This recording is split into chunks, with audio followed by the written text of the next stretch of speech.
I'm Mark Neslin. I'm Vice President of Business Development and Strategy for GreenPower Motor Company, and glad you all got up early on a Sunday morning to come in and be with us. We're going to talk this morning about some of the real-life, real-world experiences that happened in West Virginia during the piloting of the Type A school bus. We talked in Reno about the results of the overall pilot project as it related to data, range, things of that nature. We're not going to regurgitate that information today. We're going to talk about the Type A bus and what that was and how that operated. If you want to learn more about the overall pilot, you can go onto GreenPower's YouTube channel and you can watch the video presentation from ST in Reno, where we talk about range, where we talk about how the buses performed in different mountainous terrains and things of that nature. But today we'll focus on the Type A's. So with me I have Jared Fitzwater. Jared is the Transportation Director from Clay County, West Virginia. And I have Dr. John Henry, who is the Assistant Superintendent for Wyoming County down in the southwest part of the state. So we have some different parts of geography in the state. And actually, as we look at where the pilot project took place in the state, you can see the different areas of the state where the 18 vehicles ran during the pilot project. And just to look at the bus that we put in, it was the Type A Nano BEAST. It was what we call our access option, so that it has the wheel, the rear curbside lift, and it has the wheelchair securements. And so that was the bus that their schools piloted, which is the bus that is in here in the trade show that you can come and take a look at as well. Just to give you a few of the statistics as we look forward, the whole project took place over the entire school year. It happened in 18 different school districts. The two we're going to focus on today related specifically to the pilot in Clay County and in Wyoming County. Jared, you had the bus first, and as a matter of fact, when the bus was deployed in middle of October last year, it was the first Type A all-electric purpose school bus deployed anywhere in the United States that had wheelchair lift and wheelchair securements. And so Clay County was really the first in the nation to be able to put that type of a bus on the road. So Jared, what were just the overall experiences you had during that 6-week period with the bus? Just to start out, prior to receiving the bus, you know, there was a lot of excitement, but also skepticism, and is the electric bus really going to work in the mountains of Clay County? Is it going to work in West Virginia? You know, we're a coal-producing state. Coal mines are closing down. People were skeptical about the electric bus coming to Clay County. And through the process, to our surprise, the bus really performed well. And not only from a financial standpoint, it saved us money not having to buy diesel to put in diesel-powered buses, but it was also beneficial to the special needs children we were hauling. It created a quiet, calm environment for them, which, you know, was essential for that morning ride in and that evening ride home. And these kids, we really, through our data, they thrived riding the electric-powered bus. So overall, it was very successful. John, how was your 6-week period? We had a very similar experience as Jared in Clay County. There was a lot of excitement around the deployment of the Nano BEAST. There was actually some students that were a little upset that they were not going to be part of the pilot on the run that we were utilizing in Wyoming County. It was a local run. It was a run that was close to our transportation garage, but it was used in an area that was very mountainous, and actually the route of that run is called Rolling Hills. So that pretty much describes a little how we decided to utilize the Nano BEAST. Our kids were really excited about it. It was a fun kickoff. Mark came down and we spoke with the news, but we also talked with some of the parents, and it was a really welcomed event for us. We enjoyed having that. It was very driver friendly. Our driver that utilized that bus was really pleased with how the bus handled this hilly terrain on rolling hills that we were using for this run. But also our students, as Jared said, a couple of our students were students with special needs as well, students with disabilities. One was in a wheelchair, and one was a pretty high-functioning autistic student. And it was a great, quiet experience. As Jared started to say there, a little alluded to, that morning commute, as you know, is so important for our students. It sets the tone for the day. And we feel the Nano BEAST helped with some of those students on the bus to start off on a soothing, calm ride to school. John, let's dig it a little deeper with the driver. What was the driver telling you as far as an experience for her aide, and what were the characteristics of that opportunity to drive that electric bus, particularly with the kids, with some of the challenges that she saw? Sure. You know, as Jared alluded to, we were a little skeptical at first as well. You know, how would the bus handle on this route? And I think any time you experience something new, you experience those thoughts and those feelings. But our driver, it was a great experience for her. She said it was very driver friendly. I spoke with the aide and the teacher of one of the students that was a student of disability, and they talked about how quiet the ride was and how smooth the ride was, and how the suspension seemed to be a little bit different and a little bit smoother than on a typical ride. And I think that was so important for this particular student.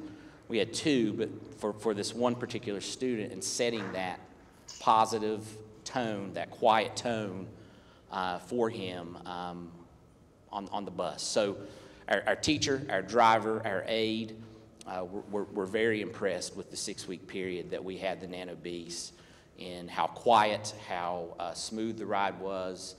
And actually, one of the students mentioned that it probably had the best speaker system, sound system that he had ever been a part of. And music was a big part of his life, so that was a big deal for him. What about the communication ability between the driver and the aide? I know that was something that they talked a lot about. They did. They talked to us a lot about that. And I think just that quiet time, that quiet ride, and actually I got a chance to ride on this route before we sent our students on the Nano BEAST, and I could notice quite a difference in the sound and the quietness of that ride. Jared, you had some mountainous terrain on yours as well. What was your driver's thoughts, maybe more in the area of the power and things of how the vehicle was able to navigate the mountainous terrain that you have? We deployed the Nano BEAST on our most diverse special needs route. We really wanted to test it out as soon as we got it, just to see how it performed. The first morning we deployed it, of course, we all got on and rode it. And on the route we took it on, this route has mountains, it has steep turns, and it also has some flat land because it runs up beside the river. Mind you that the departure times were the same, but we have a conventional bus that goes up the same mountain prior to the special needs bus going up. And the 6 weeks prior or whatever, we had both the diesel buses running. That morning, the Nano BEAST, we were on it, it actually caught the conventional bus that was before it, that runs on the route. It goes up the mountain before the special needs bus. So the power, the acceleration, there's no hesitation. When you push the accelerator, it takes off. There's no hesitation, there's no lag. It handles really well. I tell you, it's a nice, smooth ride. What did you see as the reaction from your kids on the bus as they moved from a diesel vehicle to the all-electric? Just build on a little what Marcus said, or John said earlier. You know, our data showed that it reduced the disruptions on the bus. That quietness, the calming, it really, those kids behaved better. It was amazing to see, really, just how that calming effect on that ride in, it reduced the disruptions. John, similar or different? What was your situation? To add on to what Jared said there, the students being able, a bus can be a little bit of a loud place in the morning and the afternoon. So I think it gave those students a little bit an easier opportunity to talk back and forth, maybe not being so loud there. That goes a lot into playing into that tone. We had one student in a wheelchair, and then the other student that I was describing a little earlier that is very verbal, very high functioning autistic student. And for him, our teacher with that student, because we had to bring him into a special setting before, they watched some videos together, GreenPower videos together, to get the student ready for the bus. And so his transition to the bus was really easy. And then we had a little hard time when the pilot was over for this student transitioning back and changing back to our regular bus. But we saw some of similar data that Jared saw in Clay County, where some of the disruptions were less there. But I think their overall experience the students' experience on the bus was very positive, and that plays a lot in to the driver being happy, to the aide being happy, to the teacher being happy, and that rolls down to our students being happy as well. But talk a little bit more about the young man, because he was very challenged. He posed a tremendous amount of difficulties for your drivers and the aides, and I think you even have to have a couple of aides on the bus with him. But talk about what the difference was during the whole process, and then, if you will, you shared with me things that happened afterwards. This student in particular can be pretty aggressive with our staff, with other students at times, and it caused us to move his placement to more of a one-on-one setting at our central office. We saw some better behaviors from this student during that time, and I think it has a lot to do with his ride to and from school. I think that transition was impactful to him. And actually, during that time, we elected to send him back to regular school, so he was in his regular environment. And since then, we've now moved him back to our central office for a different placement because of some aggressive actions. He was really sad when the bus left, and I think he felt special to be able to be a student that was part of that program, part of that pilot with the Nano BEAST, and it became his bus. And I think a large part of that was the wonderful speaker system, according to him, because music is a huge part of his life. But I think that transition and that trip from the morning to school and then after plays a big role, not only for him, but a lot of students like him. And we saw a difference after the pilot had ended. So we've elected, when our Nano BEAST comes as part of our fleet, that will be his run. That will be placed back on his run for him to be a part of that. It'll be exciting to see if absolutely the behavioral problems disappear again when he comes back. Jared, we focus rightfully on students today because that's really what we're talking about here, is transporting them, but we would be remiss if we didn't have a little conversation about the business side of this. I know that you really looked at this from an administrator's point of view on what this means to your fleet. Talk to us a little bit about what the financial side of this means for the operation. Yeah, it's a no-brainer. I mean, we're saving money on fuel costs, but also it's adding more money into our budget. Wyoming County is very dependent upon coal. You've had some economic depression in the few years that are leading up to now because of coal. And so you're bringing an electric bus into coal country, and sometimes that doesn't go over well when you do that. So what have you done to address the naysayers, not from an electric perspective, but from folks who have seen that, oh, this might be hurting my own pocketbook because it's taking things away from me because I'm dependent on something else? That's a great point, and you're right. That's some of the first questions that were addressed to us as a county. But I think you always have to be willing to think outside of the box. I think you have to continuously want to do something for growth and show growth for your students. And this project is a perfect way for us to be able to think outside of the box, try something different, something that might be a calming option, an area that we can grow in helping those students with disabilities. It's a no-brainer for us.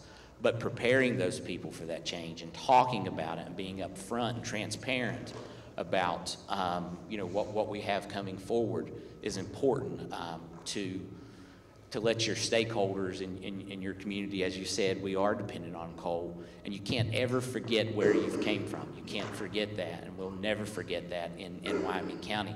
But we always want to be willing to think outside the box and try something that we feel is going to be a positive option for our students.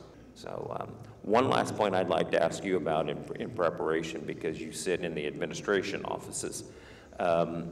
What do you think of in the preparation of your board? Because everybody out here has a board that they have to report to, and those are the folks that you've got to deal with. What did you think that happened during the process that was beneficial to you being able to work with and coordinate with your Board of Education? I think anytime you're working with your board, you want to be transparent, you want to be upfront, but you want to prepare them for that change that's coming up, and you want to give them as much information as you possibly can. And I feel that Mark, you did that personally for us with our work through Mr. Hilton, our transportation director, but you were available to answer those questions. You provided information to our board members, and we made them feel a part of that decision process. And I think they saw the benefits from the state as well. So preparing them for those changes that are come up, the information that we can put out about the Nano BEAST and GreenPower, I think was essential in helping them along through that process. What are you doing in your preparation for deploying that into the fleet? It's just an exciting time for us. I mean, like I said, we're going to add this to our fleet, which is going to increase our fleet value. It's going to be a financial savings for us. But the bigger point is any time that you can provide something to your students that's going to benefit them. And our data shows that this Nano BEAST benefits those kids, and especially those special needs kids coming in. That's just a win-win. I mean, it's going to greatly impact the ride that those kids have. We're excited about this opportunity for our kids in Wyoming County.